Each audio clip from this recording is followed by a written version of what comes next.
Welcome on in, football fans. It's your boy Gsluke here with a Monday Night Football preview for tonight's matchup between the 49ers and the Vikings. Gonna take a look at DFS and props for tonight's matchup to give you an idea of how I'm attacking tonight's slate and how you might want to for both for DFS and for a few props over there for Underdog and Prize Picks. So quick hitter video here. Gonna keep this in a condensed format for you guys. Let's go ahead and get this thing rocking. This slate is actually one of the better ones that I've seen for quite some time in the way that I know how I'm attacking tonight, right? I've got a real good narrative that I'm honing in on, and for me to build lineups around that narrative is going to be real easy to accomplish. A lot of times when we have a 7-point spread, when there's going to be a clear chalky narrative on the 49ers side, it makes these slates a little bit tougher. But when I think that the Vikings have a much better chance to keep this competitive than pretty much everyone else does, to me, it's real easy, right? I lean into that narrative. And for me tonight, I do think that the Vikings are going to keep this a little bit closer than maybe some people expect. And more importantly, I think they're decided with a lot of the salary value. So it kind of goes both ways, right? When we're thinking about a showdown slate, we want to be thinking about the script, how we expect the game to play out, but we also have to keep in mind the DFS dynamics, right? Salary, right? How you're going to allocate your $50,000 is also going to have a huge impact on how you're building your lineups. And, tonight, the chalk narrative, the one that everyone is going to rally behind, is just a stack of 4-2 or maybe even a 5-1 49er stack. That is very evident, right? They have that 7-point spread favoring them there, and they're one of the better teams in the NFL. Now, a few issues with them that we'll talk about here in just a few minutes. Most notably, CMC, a little banged up, will play, but a little banged up. And also Deebo Samuel not playing tonight. So it's not like they're in a perfect shape. But again, we'll talk about that here in a second.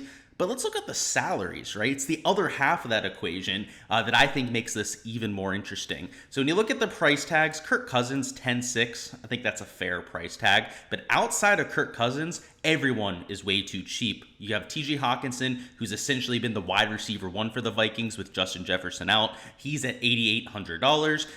Guys like Addison, even Osborne, right, at $6,000 and $7,000 are both way cheaper than they should be. And then you have players projecting for nearly 10 fantasy points, right, like a Brandon Powell, who's only $2,800. So even if you think the 49ers, right, are going to go out there and kick ass tonight, when we compare some of the salaries and the different price tags, right, that you're paying for players, I think a lot of the inherent value when it comes to points per dollar is going to be on the Vikings, which means even in a 49ers type of onslaught, you're going to see one or two of these Vikings players easily get there, right? Probably post, 15, maybe 20 fantasy points. A touchdown is really all you need for one of these mid-tier players to get to that kind of performance. I mean, you have to have them, maybe even potentially at captain for this kind of slate. So, McCaffrey's banged up. He might not be as effective as usual. You have the Deebo Samuel issue with him not playing tonight. So it's not like the 49ers are at full charge anyways. I just think there's a little bit of inherent value with maybe considering some 3-3 Viking stacks, or if you're a little bit bold about it, potentially even some 4-2 Viking stacks. So we'll go player by player, give you an idea of how I'm incorporating, each role player into that model. Because if you play that kind of script, right, if you assume it's going to be more competitive, maybe you're playing some 3-3s or 4-2s in either direction, you could really mold your player pool around that. And the one huge factor that I think, would be an easy game theory fade if you're taking that direction would be CMC, right? For a lot of that narrative to come true, you're going to have to hope that the 49ers aren't just able to shove the rush down the Vikings' throat, right? Can't go out there and just, run for 5-6 yards a clip. And given the fact that CMC is a little bit injured, you don't have Deebo Samuel to worry about as a wide receiver option. I do think that the Vikings are going to try and take away the rush, right? That's actually, a little added part of the narrative that I'm playing for tonight is that the 49ers aren't going to be as effective running the ball. That's going to force them to use guys like Purdy through the air, perhaps use guys like CMC as more of a receiving option out of the backfield. And it's not like I expect them to be ineffective, right? You're still talking about a Kyle Shanahan-led offense, but I think they might have to do it a little bit differently, right? They don't have Deebo, that, jack of all trades out there that can just really spread out the field, right? Open up a lot of space in some of that zone zone coverage. Now you're without him, right? You're with CMC probably at like 75%.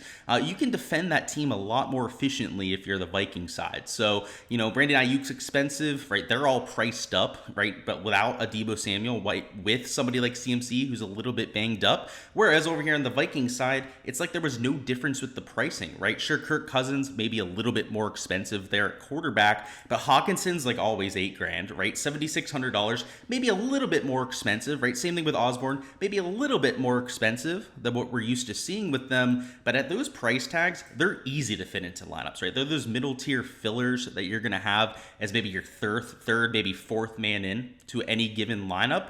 Whereas if you want to spend up for Ayuk, if you want to take McCaffrey at captain, you're going to spend $18,000. So tonight, if I think it's going to be a little bit more competitive, which is the script I'm going with, and if they're going to force the 49ers to throw the ball, if I'm going to take the 49ers side, first off, Purdy becomes real attractive in those kind of builds, but it's the George Kittles that get a huge bump up in terms of projection. It's, the Jawan Jennings, right, who's going to be the number 2 wide receiver for the 49ers. That's going to see a lot more playing time that I'm getting to, whereas a lot of the people that are taking the chalky 49ers are, maybe taking the defense, right, hoping that Kirk Cousins makes a mistake. They're maybe taking even the backup running backs for the 49ers, assuming that they're going to be playing from ahead, right, running the ball out. A lot of the people that are playing the chalk tonight are going to end up on Elijah Mitchell. Maybe it's even a Jordan Mason, right, who's going to get mixed in for some rushes tonight too, especially if you think CMC is a little bit banged up.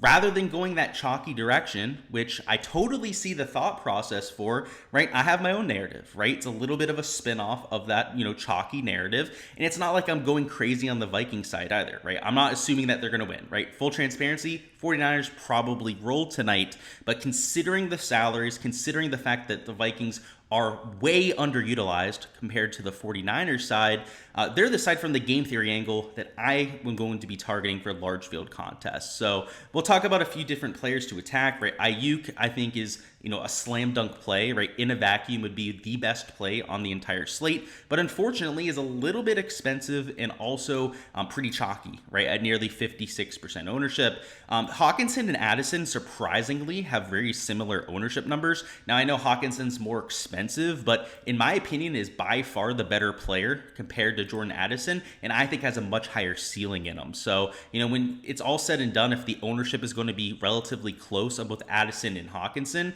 I'm probably going to side with the Hawkinson side 10 times out of 10. George Kittle, I think, is very intriguing at captain. Same thing with Kirk Cousins and Brock Purdy. All of them I expected to be 10, maybe even like 12% owned at captain. And you can see Cousins is only about 5.6% in my projections. I have Brock Purdy at sub 10%. And then down here the whole way, right, with, George Kittle at 6.9%, right? All of them you could play in like 15, maybe 20% of your lineups at the captain spot, and you would have a ton of leverage to the field, right? Maybe with Kittle, I was expecting him to be maybe 10% owned, right? So it's not a massive difference in ownership, but Kirk Cousins at just 5.6%. Now, I know when you use Cousins, right, a lot of times you're going to want to stack him with at least one wide receiver, but I could see 4-2 49er stacks, right? Or maybe you use Cousins at captain and then one other wide receiver from the Vikings. I'm getting there, right? A little 4-2 stack. I know it's a little unorthodox, right? When you're using a team from the losing team at captain, but we've seen crazier things happen before, right? Especially when you have so many options on each team to receive the ball. Maybe it's the quarterbacks, right, that end up being that optimal captain spot. So I think for the 49ers, that makes even more sense, right? If you think they're going to pass the ball more with CMC a little bit questionable, but you can say the same thing about Kirk Cousins as well. If you're going down to the middle tier, right, the ownership is pretty spread out. If you take a look at everyone from Hawkinson down to Osborne, pretty much every player is between like 32 like 42% owned, and not that much of a difference when it comes to their flex or captain ownership. So I just thought that was a little bit intriguing, right? To me, Hawkinson may be the best play in this range. I also really like George Kittle tonight, potentially at captain. So I'm just going to take my guys, right? The guys that stand out. And if you are somebody that's playing that 49ers heavy script, you probably don't want that much Alexander Mattison, right? Obviously, it's a little bit rush dependent, a little bit game script dependent when you get a player like Mattison that's so rush heavy. But if you're a believer in the Vikings, like I'm a little bit of a believer tonight, then maybe you want to take Madison in a few builds tonight. Kickers are okay in a dome kind of environment. I have to say they're not ever going to be like a sexy pick, but if you're playing in large field GPPs, you might want to mix in both players. You could see inefficient offenses with CMC injured, and of course with a guy like Kirk Cousins at quarterback on the other side. Juwan Jennings is great in terms of points per dollar value. I have him at a 6.7 point projection, but has a relatively high floor. So if you're playing in cash, Juwan Jennings is a really solid option down here. You could say the same thing about Brandon Powell, right? 9.1 point projection, but I have to say his floor probably a little bit lower than what you have with Jennings, just because Jennings is your wide receiver 2, whereas Powell, right, wide receiver 3, right, more of a slot type of build, a little bit of a smaller type of wide receiver who has more deep play threat, right, can go out there, get you, a 60-yard touchdown. He has the speed to make that happen. But somebody like Jennings is going to play a lot more, right? He's probably going to get targeted more than a Brandon Powell. So if I was in cash, I'd probably prefer Jennings, whereas in large field GPPs, although you're getting slightly higher ownership on a Brandon Powell, right, he has that slate breaking upside. In terms of pure flyer plays, you have Ronnie Bell. He's the wide receiver 4 for the San Fran. He'll play a little bit tonight, but not all that much. Ray McCloud, I think, is a little bit more intriguing because he kind of fits that Deebo Samuel role. And, Brandon Powell will be chalky down here, right? Like I said, I think he's extremely viable for large field GPPs. But if you want a low-owned player, right, that kind of fits the script that a lot of people are playing, right? 49ers going out there and winning pretty good tonight. Ray McCloud might be a way to make those lineups different in a way that I think is genius. So let's just talk about it. Ray McCloud, right? He's kick returner, punt returner out there for the 49ers. Deebo Samuel, that jack of all trades that they'll use out of the backfield, right? Kind of like a Cordarrelle Patterson, is more of just an offensive weapon. Ray McCloud is that same player. Used to play on the Steelers, used to be a jet sweep kind of guy, used to have a lot of kind of set up screens out there for Ray McCloud. Well, he's done a little bit of that out there for the 49ers, maybe not as much, right? When you have CMC, Deebo Samuel playing ahead of you, George Kittle, the list just goes on when it comes to their weapons. But now without Deebo Samuel, right, you kind of need that spark, right? Especially because CMC is kind of injured too, right? So, you have Ayuk out there, but he's more of your traditional wide receiver. So who's going to do all that gadget stuff? The answer is Ray McCloud. And a lot of times those gadget plays are pretty damn effective plays, right? You'll get, splash plays from time to time. So my hot take tonight, and if you're going to play a chalky build, which I'm not going to do a whole lot of, right? I'm going to have a little bit more Vikings exposure than I'd say the rest of the field. But if I was going to go with a 49ers heavy build, I would probably do it with Ray McCloud, right? He's going to be low owned. I got him at like 14% at flex. He's unowned at captain. I probably wouldn't take the plunge at captain, right? That's asking a little bit too much. But at $2,200, if he outscores Brandon Powell, you're going to have an insane amount of leverage compared to the field. And everyone's going to play Brandon Powell. Like, he's the safe play. He's the one that could easily get there, right? He's a starting wide receiver at $2,800. But just know that there are plenty of opportunities for Ray McCloud to outscore Brandon Powell. Like I said before, Brandon Powell, very low floor, right? He's the kind of player that is dependent on getting that long play, that splash play to get there. Same thing with Ray McCloud. Like, don't get me wrong, right? But to get to that ceiling performance, when I ran my projections, their ceiling rate was nearly identical, right? So you've got one with a more established role, both with low floors, but one's 3 times higher owned. So in large field GPPs, by far the better play is Ray McCloud, if you're considering the game theory angle. So he's my hot take of the slate. If you're going to play the chalk tonight, I think he is the key to go out there, get a little bit different, and still play that script that also many out there are doing. Kyle Juszczyk, another way to do that too, right? Relatively low owned, does score a red zone touchdown from time to time. But if we're going to get somebody to truly break the slate, right, score like 10 plus fantasy points, it's a little bit more likely to be McCloud because Juszczyk, a little bit more of like that 5-yard touchdown sort of player. Josh Oliver, backup tight end for the Vikings, potentially worth a few looks out there as well.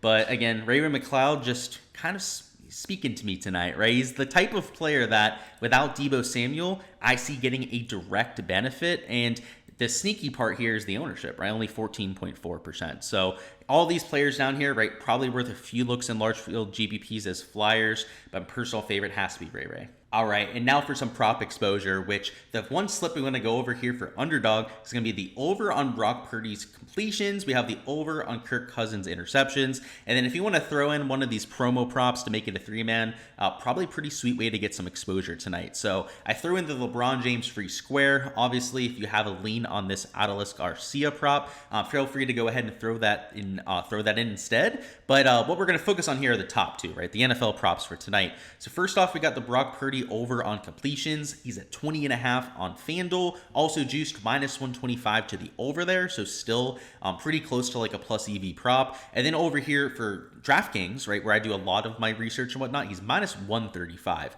And that is at 19.5, right? Not 20.5 completions. So we've got the built-in line value compared to FanDuel. We've got the minus 135 odds over there on Draftkings. And it fits that narrative I was talking about before, where maybe the Vikings make them be a little bit more pass heavy, right? They try and shut down CMC. They know he's a little bit hampered. They know they might not be as efficient on that side of the ball. And if they force him into passing, well, this prop becomes even more attractive. So if it's the narrative that I'm going with, that I'm hoping plays out tonight, and on top of that is also a plus EV prop. So kind of, double banger there, right? Fits both kind of things that I'm looking for in a prop, which is why I'm getting exposure to it. The other prop we're taking here is the over on Kirk Cousins interceptions, though I do think the Vikings, right, could keep this competitive.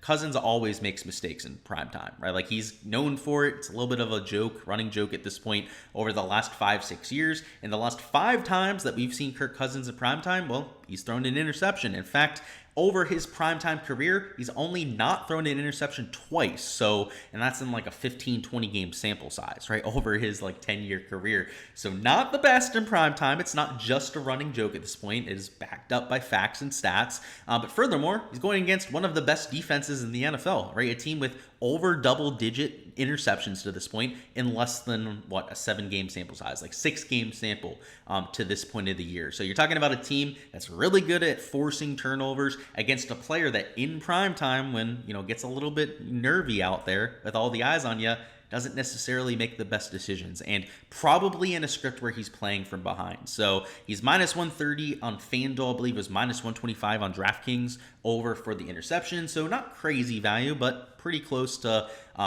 making up for the odds over there, the implied odds, I should say, over there on Prize Picks or Underdog. But over there on Caesars and I believe William Hill, he was like minus 137. So maybe we'll get some late line movement that makes us an even better spot of value. But considering the narrative, also, the likely game script where, most of the time, guys, right, 49ers are going to win this game pretty handedly. And those kind of scripts, guys like Cousins are even more likely to throw an interception. So this is the slip over here for Underdog. Once again, if you want to throw in the free square, go ahead, make it a 3-man. 6x value for a 3-man at Underdog. Never hurt anybody over there. Alrighty guys, that is all I've got for the video today. Over there on Prize Picks, not a ton of value that I see. They do have Purdy up at 20 completions, so a little bit of a bump that happened unfortunately. They also do have the Kirk Cousins interception prop up, but a lot of the props that I've taken to this point, I had Ayuk over 4.5 receptions, all the way up at 5.5 on Prize Picks. So I'll still be line shopping up until lock. We'll probably have at least like 2-3 slips in before then that we're not on right now. So if you want access to those when they come out, check out the Patreon. On there, I'll be posting all the different exposure that I get to. Of course, guys, the different spreadsheets that you see in my videos are, of course, posted on the Patreon page as well. So if you've been wanting that access, you want to see all the different exposure I'm getting to, whether it's my player pool, different scripts that I'm playing, all the tools that you see in my videos, all the different slips, right, that I'm getting to for any given slate, that's where you can get that information. So link is down below in the description. Goes a long way with supporting the channel and makes your process a little bit easier on your side. But that's all I've got. Like I said, guys, I appreciate all the support here on the channel. Go ahead, smash that like button on the way out of here. And if you can get the optimal captain tonight, so the one that takes down the large field GPP, right? If you can get the optimal captain and then his score within 5 fantasy points, so plus or minus 5, which is a huge range, right? It's a 10-point range right there. So you should be able to get the point part right. You'll get a free month of my Patreon. So go ahead, comment down below who you're taking as your optimal captain, and then make sure to include that point projection as well. Last time we did this, nobody got the correct captain, but we'll keep running back the contest until somebody gets that free month. Of course, guys, the tools go a long way with helping out with the process. And if you've been wondering, what I post, right, to just get kind of a feel, right, for what I offer, well, make sure to join the giveaway, right? It's a free way to go out there, earn that free month, and all it takes is for you to guess that free optimal captain. But that's all I've got, guys. I appreciate the support, like I said, and I'll catch you guys for Thursday Night Football later this week.